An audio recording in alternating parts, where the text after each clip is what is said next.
रेखाएं और कोण यानी लाइन्स एंड एंगल्स के इस वीडियो में आपका स्वागत है।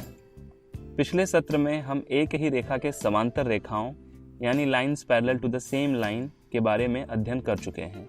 आज के वीडियो में हम त्रिभुज का कोण योग गुण यानी angle sum property of a triangle और त्रिभुज के बहिष्ठ कोण का प्रमेय यानी theorem of exterior angle of a triangle पर चर्चा करेंगे। हम समांतर रेखाओं के गुणधर्मों का इस्तेमाल कर दो प्रमेय सिद्ध करेंगे। तो चलिए पहले प्रमेय से शुरू करते हैं। किसी भी त्रिभुज के सभी कोणों का योग 180 अंश होता है। दोस्तों, इस कथन को आप पहले भी पढ़ चुके हैं, लेकिन आज हम इस कथन को सिद्ध करेंगे। मान लीजिए कि कोई त्रिभुज ABC दिया गया है जिसके कोण हैं कोण A, कोण B और कोण C। हमें सिद्ध करना है कि कोण A धन कोण B धन कोण C बराबर 180 अंश, या इसे इस प्रकार भी लिख सकते हैं कोण BAC धन कोण ABC धन कोण ACB बराबर 180 अंश। बस ध्यान रखें कि जिस कोण की बात कर रहे हैं वह अक्षर मध्य में हो। तो चलिए इस त्रिभुज की किसी भी एक भुजा के समांतर एक रेखा खींचते हैं।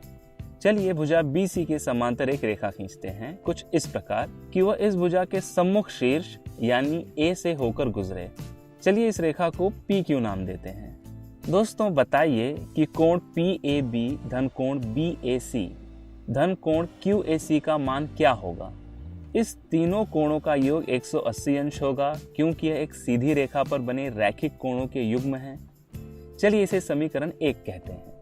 और चूंकि रेखा PQ और रेखाखंड BC समांतर हैं, तो अब हम तिर्यक रेखाओं के गुणों का इस्तेमाल करेंगे और इसलिए कोण PAB बराबर है कोण ABC के और कोण QAC बराबर है कोण ACB के, क्योंकि यह एकांतर कोणों के युग्म हैं और इसे समीकरण 2 नाम देते हैं।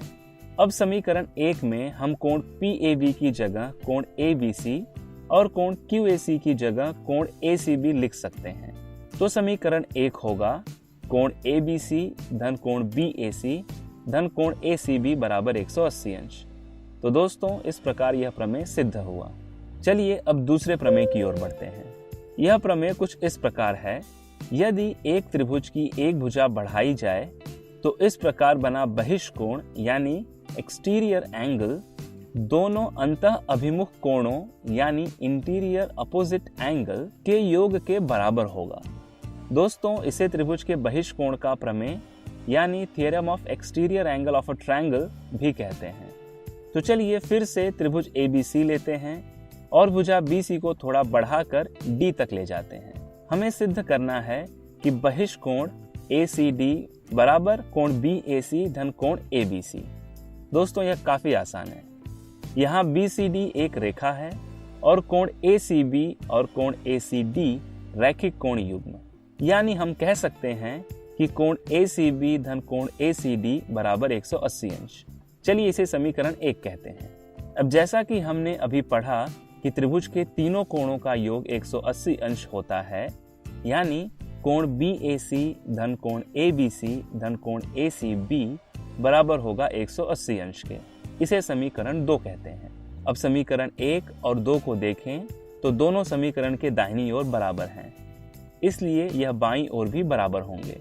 हम इसे ऐसे भी लिख सकते हैं कोण ACB धन कोण ACD बराबर कोण BAC धन कोण ABC धन कोण ACB। इसे समीकरण 3 कहते हैं। इस समीकरण के दोनों ओर कोण ACB है, जिसे हम दोनों ओर से काटकर ऐसे लिख सकते हैं कोण ACD बराबर कोण BAC धन कोण ABC। और यही हमें सिद्ध करना था। तो दोस्तों, इस प्रकार यह दूसरा प्रमेय भी समाप्त हुआ। इस वीडियो को यहीं समाप्त करते हैं। आज हमने त्रिभुज का कोण योग गुण और त्रिभुज के बहिष्ठ कोण का प्रमेय का अध्ययन किया। अगले वीडियो में इन्हीं विधियों पर आधारित कुछ प्रश्नों को हल करेंगे। धन्यवाद।